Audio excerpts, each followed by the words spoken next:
in Masechet Shabbat and also Masechet Ketubot, both says in a few other places, Midrash, Yakut Shimoni, Parashat Mishpatim, says, En Adam roeh chova be'atzmo. A person does not see the obligation on himself, does not see the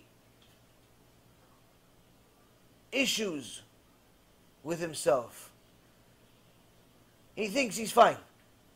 He looks in the mirror, instead of realizing that he has some smudge on his forehead, and he's got maybe a little zit over here, and he's got a bald spot over here, and he's got all these different chisronot, these all different things that he's lacking. What does he see? He sees what everybody behind him is lacking.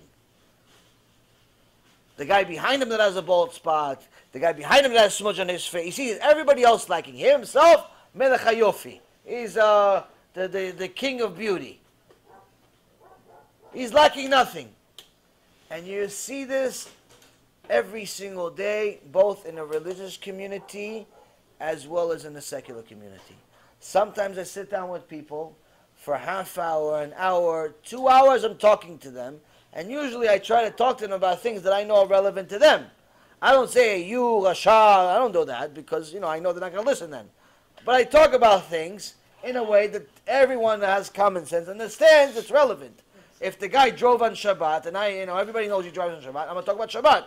If the guy is not, his wife is crying every other day, I'm going to talk about Shlom Bayit.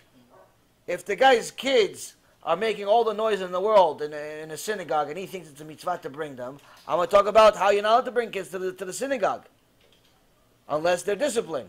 Some people bring their kids to the synagogue, and they think that it's a mitzvah, even though the kids are torturing the whole keilah. It's not a mitzvah.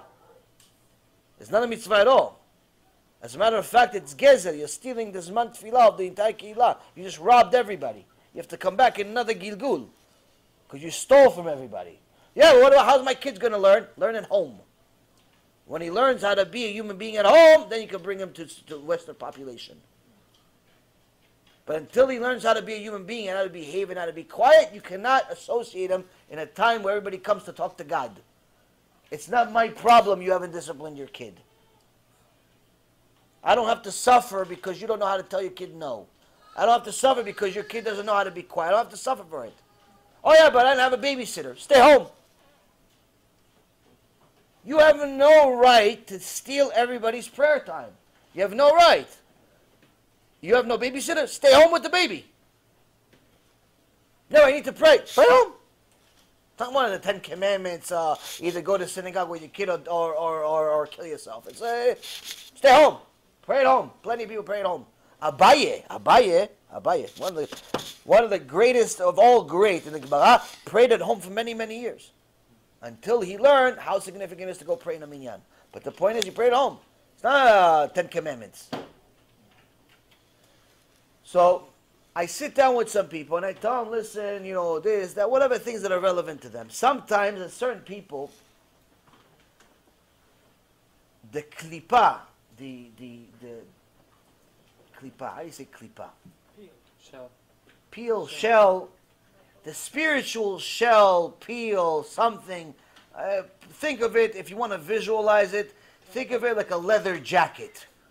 Think of it like a leather jacket on top of somebody, but not like a regular standard leather jacket. Think of it like a leather jacket, like the whole leather, the whole cow, without the going to the factory. The whole leather, you're wearing it. That's the klipa. That's made of our sins.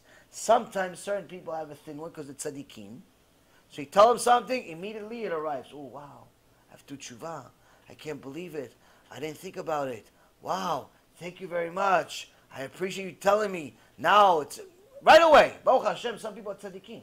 You say one thing, they get 15 things out of it. Some people, I sit with them for an hour or 2 hours. Even if I told them, you, Rasha, I'm talking, it doesn't make a difference. Like, yeah, he's talking about the guy behind me. An hour I'm sitting with the guy. I'm telling, no, It's like, yeah, you're right, man. You're right. They should do tshuva, these people. You're right, these people. Reshaim, I can't believe. Why isn't anybody else saying stuff like you? And I'm thinking to myself, people, no shit, I'm talking about him.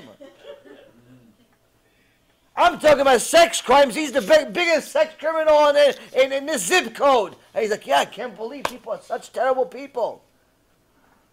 Is it such terrible people? I can't believe people do that. Can you believe it? He tells, can you believe it?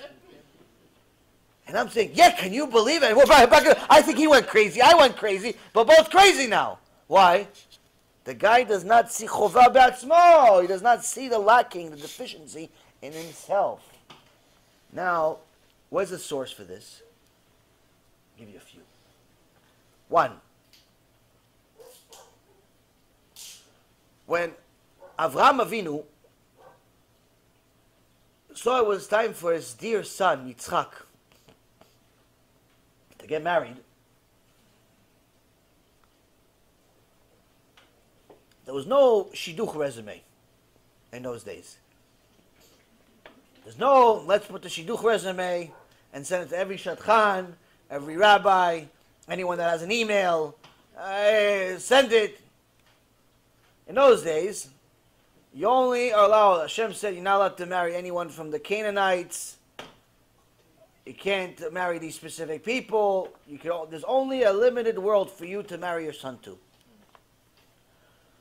So Avraham Avinu tells his dear servant Eliezer, says, Eliezer, swear to me, you're going to go find my son, only somebody that fits these criteria. If you don't find anybody, don't bring anyone. Don't make the argument in your head, listen, since no one fits the requirement that Avraham told me, let me bring something else. Like sometimes I would send somebody to go get me a sandwich, and they didn't have the sandwich, so they bring me like a cookie. I didn't ask you for a cookie, I asked for a sandwich. Yeah, but they didn't have the sandwich. Okay, so why don't you bring me a different sandwich? What made you decide to bring a cookie? Oh, maybe you like cookies. I like to eat too, but cookies not enough. So the point is, Avraham had smarter employees than I did. Avraham told him, listen, either you bring me this, don't bring nothing. Clear instructions. He's also a better boss than I was. He gives him clear instructions. Either you bring me this, don't bring me nothing. Go, take the money, show him, we this, we're not. Show him. Okay. Eliezer was the Gdol Ador. He wasn't some nobody. Giant. He's one of 10 people that went to Gan Eden alive. Alive. He went to Gan Eden with his clothes on. With his clothes on and everything. Alive. Alvai, we go there dead. Alvai. He went there alive. So Eliezer, when Avraham Avinu wasn't teaching, Eliezer would take over. Avraham Avinu was busy with the family, Eliezer would do the shiur. So now Eliezer goes, he takes the camels, he takes the servants, he takes the money, he takes the jewels, he's going with the whole shebang, he's going. He arrives, gets to the well, as you read from the parasha. He sees the young girl, tells her, we come from here, we're related, we're from Avraham Avinu, oh, I'm Leah, everything is good. Okay, where's your father? Oh, go to the father. She goes in, who's her brother? The father's Betuel. Who's the brother? Lavan. What's Lavan? Lavan HaRasha. Lavan HaRasha. Lavan was the criminal of criminals. How do we know Lavan's the criminal of criminal? Because when Yaakov ran away, the son of Yitzchak, ran away from home, who did he run away from? From Esav. Why did he run away from Esav? Because Esav was a top gangster. So what? So you're going to Lavan, he's also evil. Why are you going to Lavan? He's evil. He goes, no. Lavan, even Esav is scared of Lavan. Even Esav is scared of Lavan. Imagine, this is Amalek, this is Sitra Achra himself. This is Amalek, this is Satan himself, Mamash. Satan himself is Lavan. So now, Lavan knows, Avraham is tzaddik, knows he's a Rasha. What does he do? He comes walking, oh, Eliezer, how are you? So the pshat They say, oh yeah, Lavan saw the jewels that Eliezer gave to Leah. And he said, oh, I could get some money from this guy. So the fish showed up in the net. That's the pshat. But there is something else. The Sfarim HaKadoshim say that when Hashem writes in the Torah, Avraham was blessed bakol. Avraham was blessed with everything. The Gemara in Masechet Baba Batra, page 116a and 141a, says that when Avraham was blessed with bakol, Avraham was blessed with a daughter named Bakol.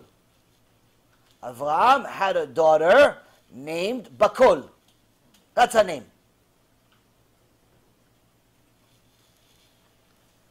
And Lavan HaRasha was saying, oh, Baruch haba Avraham, you come to pick me up as the groom for your daughter. That's what Lavan HaRasha thought. Oh, Baruch haba Avraham, you came, you finally recognized my greatness. You finally recognized my glory. You came to pick me up, like as if he's the Kala. Oh, you came to pick me up for your daughter. Oh, sof. Oh, you're late, but okay, I'll accept it. Come. And he's like, he's like skipping to come to Eliezer. No, I'll marry your daughter. Fine.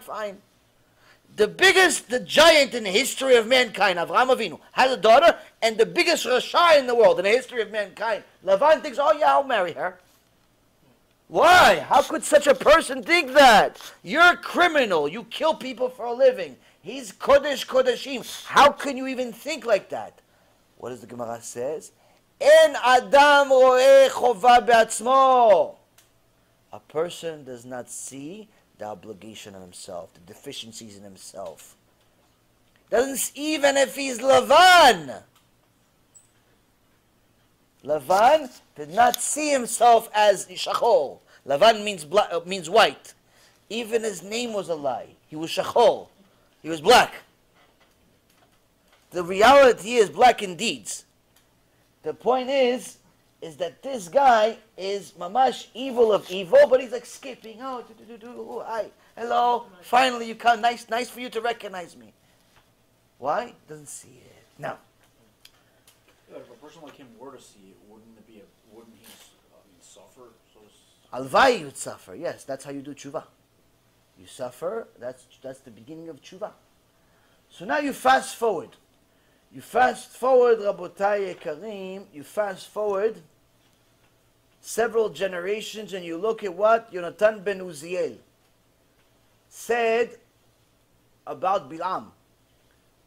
The Gemara Masechet Megillah, in the beginning of Gemara Masechet Megillah, it says that the first part of the oral Torah was written by Yonatan ben Uziel. And when he wrote it, the entire world shook up, especially Eretz Yisrael shook up, and you felt it. The earthquake with 400 miles away, you felt it. Felt this earthquake in Eretz Yisrael.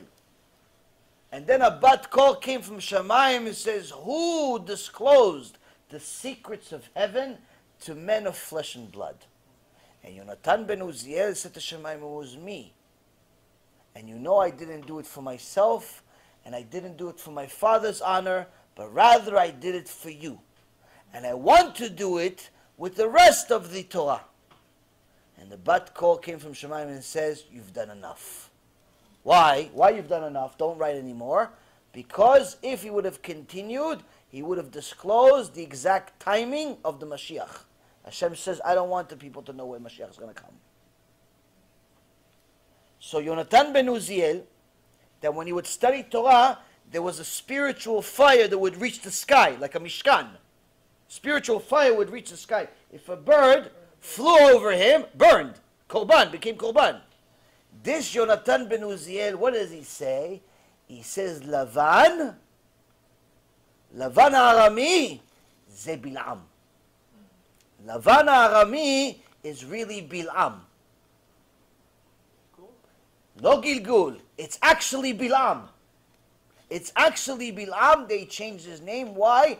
Because of his deeds. Part of his deeds was to livloa. He would in essence, swallow. He wanted to swallow Am Yisrael, wanted to kill everyone. As part of his evilness, they changed his name to be Bilam. Many, many years. I don't have his birth certificate on me yet. But the point is, Rabotai, is Lavan is Bilam.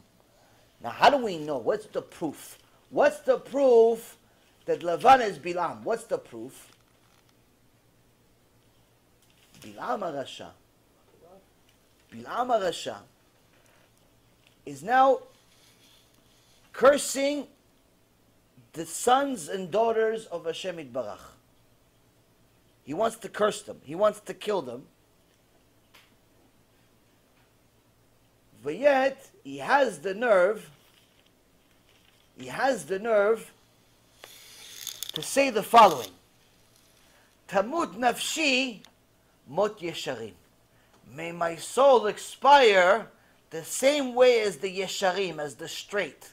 Chazal says, who are these straights? Oh, may my soul have the same ending as the straights. The straights meaning Avraham, Yitzhak, and Yaakov. Bilam, Arasha, wicked, is trying to kill Am Yisrael. He says, oh, may I have the same ending as Avraham, Yitzhak, and Yaakov. You want to act like Bilam, but you want the ending of the most righteous people in history, Avraham, Yitzhak, and Yaakov. Why? In Adam roeh chova be'atzmo. A person does not see the deficiency in himself. He didn't do it at the time he saw Eliezer. He's not doing it when he sees the descendants. Same person. And this, Rabotai, if you pay attention, throughout the entire Torah, you see this repeated time after time by all of the Reshaim that ever lived. All of the Reshaim, all of the people that went against Hashem, always had the same attitude. Same attitude of seeing an obligation in everybody else and nothing in themselves. When Paro met with Moshe, and Moshe says, we want to leave to the desert. We want to, Hashem commanded us. He goes, yeah, you're trying to cheat me. What cheat? You cheated them out of their life. You cheated people out of their life. What are you worried about cheating? You cheated people out of their life. You're killing people for a living. How cheat? He doesn't see the obligation in himself. So, this is another place. Shlomo HaMelech writes this a couple of times in Mishlei, in Proverbs, chapter 14, verse 12, and also 16, verse 25. He says, Yes derech yashar lifnei ish v'acharita darkei mot. Shlomo HaMelech writes this not once, but twice. Most of the time you see Shlomo HaMelech, when he writes something, he writes it one time. Why? You get the point. He doesn't repeat himself. But here he felt it's not enough to write it once. In fact, this is not only written twice by Shlomo HaMelech, it's in the Gemara, it's all over the Shas multiple times, it's in the Midrash, it's in Yakut Shimoni, it's in the Zohar, it's all over the Torah. The principle of not seeing the deficit in ourselves. And he writes, Yesh derech yashar lifnei ish v'acharita darkei mavet. In his verse, he explains to us that the way that seems right to a man, but in the end are ways of death. Meaning the guy thinks that what he's doing is right. But that's going to lead him to his doom. Why? If you're looking in the mirror and you see somebody, you think that you're a tzaddik, you think you don't have to do tshuva, that's going to lead you to death. What's death? Death means Gehinom. What if you are a tzaddik? You're not a tzaddik. No, I'm not saying me. Not you. I'm saying you're not a tzaddik. If you look in the mirror and you see a tzaddik, you're definitely not a tzaddik. If you look in the mirror and you think you're a tzaddik, you're definitely not a tzaddik. That's a sign. By itself, it's a tzaddik. At best case scenario, if you're fulfilling the entire Torah, you're 50-50. That's the Rambam says it's the rule, it's supposed to.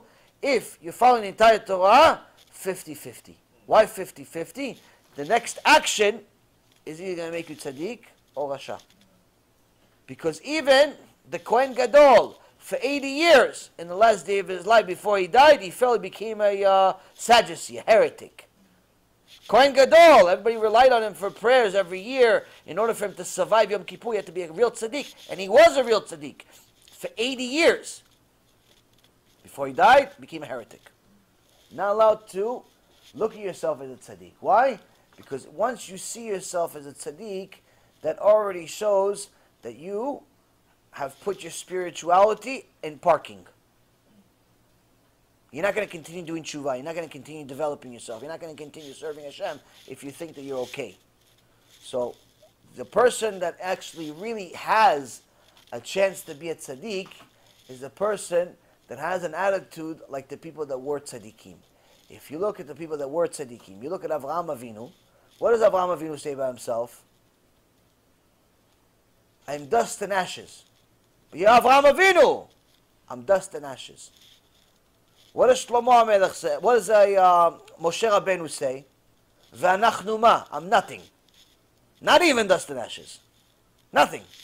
What does David HaMelech says? Ani tolad velo ish. I'm a worm but not a man. But these were the most righteous tzaddikim in the history of mankind. Exactly. That's why they were tzaddikim. It's not that they had a self-conscious problems and no confidence. No. It's they knew the obligation versus what they were doing. They knew the master versus the servant. We sometimes confuse the positions. And you can tell that with the prayers. Sometimes the prayers is, instead of praying to Hashem, we're telling Him what to do.